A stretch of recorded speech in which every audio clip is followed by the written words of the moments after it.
This is our 12.3 day 2 notes. We're looking at indeterminate form of a limit, so when the limit produces 0 over 0 with direct substitution.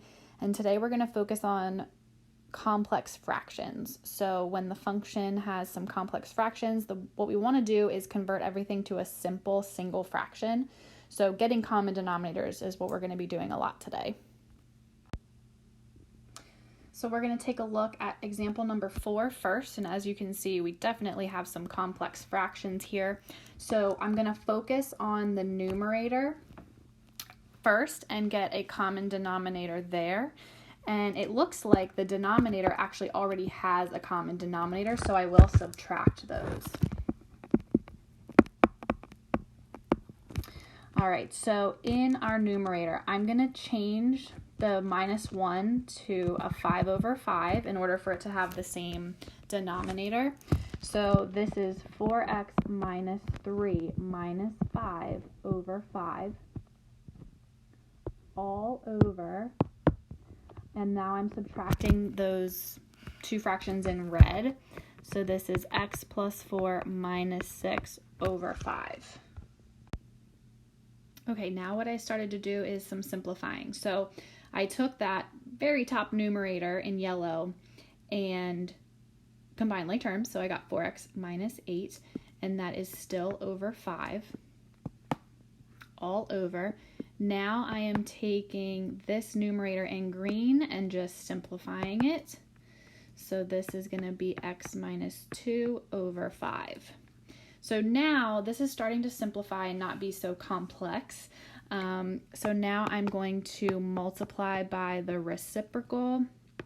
So I have the first fraction, 4x minus 5 over 5 times 5 over x minus 2. And as you can see, we're happy because those 5s are going to cancel.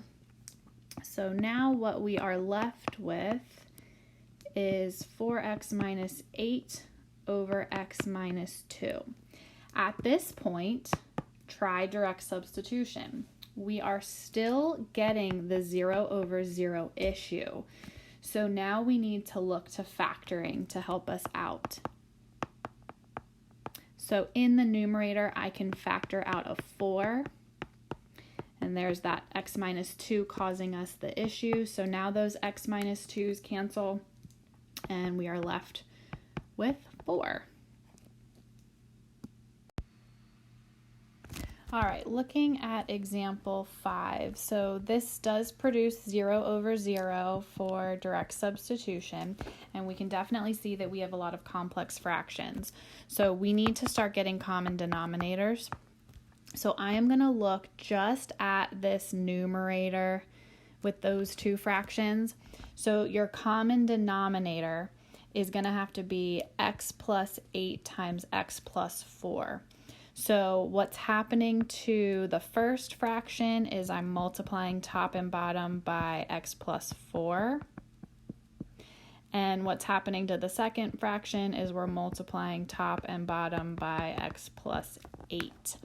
So when that happens, I have x times x plus 4 minus 6 times x plus 8 all over that common denominator, x plus 8 times x plus 4. Okay, so that takes care of everything in green.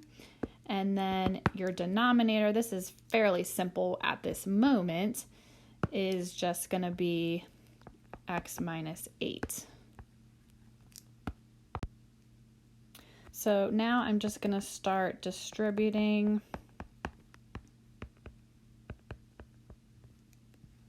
all over x plus 8, x plus 4. So all of this is still working with that green section.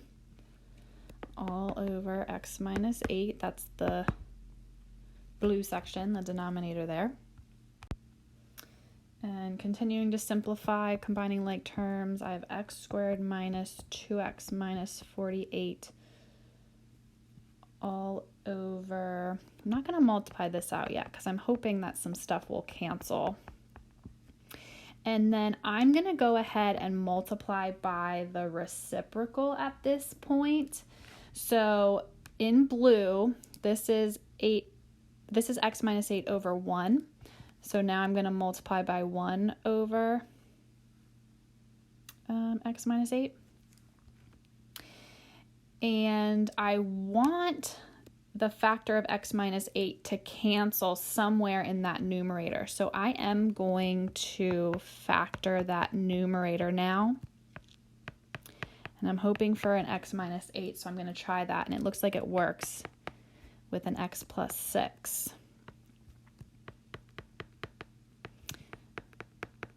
There's the denominator. Running out of room here. But those x minus 8s will cancel now, so that's really good. So now what we're left with is x plus 6 in the top, x plus 8 times x plus 4. Again, there's really no need to multiply those necessarily at this point. You can if you want to, but let's try direct substitution and see if we fix the issue. So it looks like I get 14 over 192, which reduces to 7 over 96. And our last example today, we're going to look at number 8. So with direct substitution, we do produce 0 over 0. We have some complex fractions going on for sure. So I'm going to start to get some common denominators. So I'm going to look at my numerator here first in blue. I need to change this positive 1 to a 3 over 3 in order to get a common denominator. So now I have 2x plus 1 plus 3 all over 3. So that's what that blue denominator simplified to at this point. And then in red, I'm going to work with that denominator. So it looks like they already have common denominators, so that's nice. So this is x plus 3 minus 1 over 2. All right, I'm going to simplify a little bit more. My numerator will become 2x plus 4 over 3. And I'm going to go ahead and multiply by the reciprocal of the denominator now and also combine those like terms. So that's going to turn into an x plus 2. So there's that red denominator I multiplied by the reciprocal, and there's my blue. So I'm hoping that the x plus 2 in red will cancel with an x plus 2 in blue. And I'm sensing that that's going to happen for us. So I'm going to factor out a 2x, or not a 2x, I'm sorry, just a 2. And I'm left with the x plus 2. There it is. Awesome. So now these x plus 2's will cancel. And it looks like we're left with 4 over 3.